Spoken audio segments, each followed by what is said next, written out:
Aka Akissi Barcel, l'Inter. Aka Akissi Barcel d'Inter. Marcel Akissi Aka, Super Ebony 2020. Elle a remporté le précieux sésame lors de la 22e édition d'Ebony à Yamoussoukro. Journaliste au quotidien L'Inter, elle a aussi raflé le prix sectoriel Jean-Pierre Hayé de la meilleure interview. Des productions qui ont accroché le jury présidé par Kébé Yacouba, président de la KIDP, la Commission d'accès à l'information d'intérêt public et aux documents publics. Le groupe RTI a décroché 4 prix. Le prix Ebony Télévision est revenu à Cheikh Koné, journaliste au service économie de la rédaction de RTI 1. Le prix sectoriel à Joseph Diomandé du meilleur reportage a été décerné à Ami Sissoko.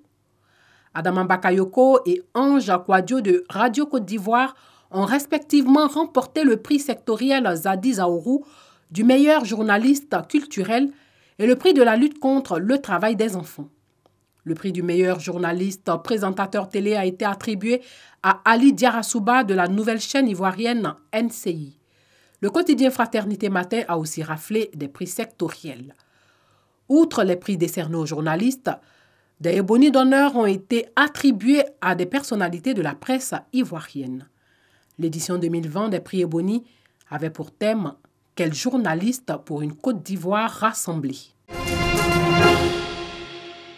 Commune de Yopougon, quartier Ouassakara. C'est ici que vit Laurent, 32 ans, souffrant d'un handicap auditif. 3 jours après le Conseil des ministres qui a adopté une communication relative au recrutement dérogatoire de 200 personnes en situation de handicap dans la fonction publique, Laurent se rend au siège de l'ONG Omfassi, Organisation nationale des parents des handicapés auditifs de Côte d'Ivoire, pour mieux comprendre la dite décision. Il échange avec un interprète qui lui fournit toutes les informations concernant la décision du gouvernement. L'informer de la décision gouvernementale qui est le lancement du recrutement dérogatoire des personnes handicapées à la fonction publique. Si Laurent entend difficilement, il arrive cependant à s'exprimer. Il est titulaire d'un baccalauréat série D et a obtenu plusieurs certificats, dont un certificat d'anglais décroché au Ghana. Et cette décision du gouvernement lui donne beaucoup d'espoir, lui qui, depuis plusieurs années, souhaite intégrer la fonction publique. Plusieurs fois, j'ai passé concours au Mozambique. Et quand il passe concours, avec l'entendant, je n'entends pas bien, on refuse parce que c'est inapte. Or, inapte, c'est handicapé. Donc cette année, avec l'information que vous avez apportée au gouvernement, j'étais content. J'espère que cette année, ça peut aller pour moi. Actuellement, j'ai fait beaucoup de choses dans ma vie. Je suis enseignant en anglais au club UNESCO. Je suis aussi un infirmier secouriste. Vraiment, je vais être fonctionnaire. Le recrutement de ces personnes en situation de handicap pour le compte de la fonction publique est un soulagement pour Camille Tano, président de l'Omfassi. En tant que parents, nous entendons de telles nouvelles. Nous ne pouvons que nous réjouir de savoir que nos enfants ne sont pas oubliés dans la politique, je veux dire au niveau de la gestion de ce pays. Parce qu'à la réalité, ils sont des personnes rendues vulnérables du fait de ce qu'ils souffrent d'un handicap, donc dont la formation est difficile sur le terrain. Mais savoir que parmi eux, certains peuvent pouvoir déjà bénéficier des largesses d'un État, nous ne pouvons que nous réjouir dans un premier temps. Sur 1000 dossiers examinés, le gouvernement a retenu 200, dont 100 handicapés moteurs. Il s'agit de personnes qui souffrent de troubles entraînant une perte totale ou partielle de la motricité. 35 handicapés auditifs, 35 handicapés visuels et 30 personnes portant des handicaps liés aux troubles du développement font aussi partie des 200 dossiers retenus. Si l'État fait de l'insertion socio-professionnelle des personnes en situation de handicap l'une de ses priorités, beaucoup reste à faire, selon Camille Tano. Nous avons fini par comprendre que nous sommes aussi un maillon de l'État. Ça ne sert à rien de ne rien faire à notre niveau et de demander aux autres de tout faire. Nos enfants n'ont pas besoin de dons. Nos enfants n'ont pas besoin de sacs de riz. Nos enfants n'ont pas besoin d'arbres de Noël pour fêter. Nos enfants ont besoin d'être instruits. Nos enfants ont besoin d'être formés. Nos enfants ont besoin de se sentir ivoiriens. Donc, nous décidons pure et simplement que nos enfants puissent jouir de leurs droits. Cécile et Monique, toutes deux non-voyantes, saluent l'initiative, mais plaident pour plus d'actions en leur faveur. On espère pour nous que les choses changent, parce qu'à un moment, on était un peu marginalisés un peu. Peut-être on était oubliés. Donc cette décision est venue là. En tout cas, elle est très bienvenue.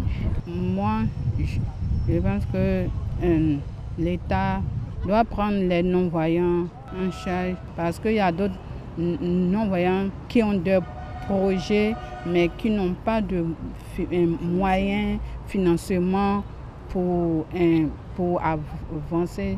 Que pense la population de cette décision gouvernementale? Les gens handicapés dans la société, ils sont trop rejetés, alors que ce n'est pas normal. Il y a d'autres qui sont diplômés. Il y a eu des cas, moi, des amis, mais jusqu'à là, il a un bac plus 2, mais il n'arrive pas à faire un boulot, on le néglige. Quand il va dans les sociétés, c'est bizarre. D'une part, c'est bon, d'une autre part, c'est pas bon, parce que s'ils sont handicapés, ils ne pourront pas travailler. Selon le RGPH 2014, au recensement général de la population et de l'habitat, la Côte d'Ivoire compte environ 453 000 personnes handicapées. Près de 90% sont des personnes handicapées physiques et 10% des personnes handicapées psychiques. Le regard tourné vers le pupitre, ces femmes, arborant des écharpes roses, écoutent avec une attention particulière la présidente de l'association Lead for Hair. Christelle Meledge partage des notions de leadership avec ses membres ce samedi matin à l'IPNEPT, Institut pédagogique national de l'enseignement technique et professionnel. Association créée en 2019 à l'ambassade des États-Unis en Côte d'Ivoire. L'objectif de Lead for Hair est d'exercer une transformation dans la vie des femmes et des jeunes filles ivoiriennes à travers le leadership. Lorsque nous avions été formés par l'ambassade des États-Unis en Côte d'Ivoire, il y avait un projet, une mission, c'est d'aller et donner aux femmes et aux hommes aussi, pourquoi pas, de leur montrer leur mission de vie, leur montrer les projets simples et les secrets simples pour arriver à un épanouissement personnel. Nous parlons de projets de paix, nous parlons de projets de fin de crise, nous parlons de projets pour les enfants, l'éducation. Le 7 janvier dernier, Christelle Meledge et les femmes de Lead for Hair se sont réunies au cours d'une assemblée générale ordinaire pour élaborer la nouvelle stratégie de l'association. Celles-ci seront toujours axées sur la formation. Les types de formations que nous allons donner, que nous avons déjà commencé, c'est d'abord sur le leadership, qui est notre activité centrale. Comment, en tant que femme, on peut manifester son leadership sans choquer, sans écraser, mais avec beaucoup d'humilité et avec beaucoup d'élégance. Nous, notre particularité, c'est que nous nous adressons plus particulièrement aux femmes et aux jeunes filles, car nous avons également un programme de mentorat où nous encadrons des jeunes filles qui sont encore à l'école pour les pousser à terminer leurs études et aller plus loin dans la vie. Pour l'année 2021, Lead for Hair entend s'implanter dans plusieurs localités du pays. Objectif, former un plus grand nombre de femmes et jeunes filles au leadership. Ils cherchent leur bonheur là où il ne faut pas et se plaignent chaque fois qu'ils font un faux pas. Promouvoir la poésie par la lecture, l'écriture, la performance oratoire et l'enseignement de la poésie en Côte d'Ivoire, c'est la mission que s'est assignée l'École des poètes de Côte d'Ivoire, une école créée en 2013. Pour le lancement de sa saison culturelle 2021, les membres de l'École des poètes ont fait le bilan des activités de l'année écoulée et présenté le programme d'activités de 2021 à l'Institut Goethe ce matin. 2021 pour l'École des poètes est aussi dédié à la femme et l'hommage sera rendu lors de la célébration de la Journée mondiale de la poésie le 21 mars à travers un spectacle dont le thème est « Ma poésie est une femme ».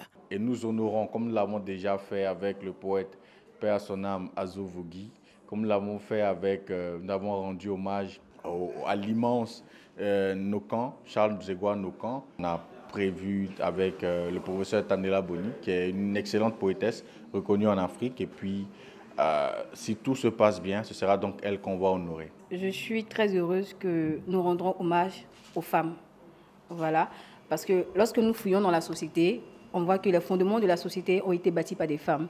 Du coup, créer une brèche pour pouvoir rendre hommage aux femmes, c'est quelque chose de vraiment merveilleux. Créée sous l'initiative du docteur Alain Taï, l'école des poètes est une tribune offerte aux jeunes passionnés de poésie pour s'exprimer et vivre leur art. Son spectacle annuel international de slam, dénommé Écritude, aura lieu en décembre 2021.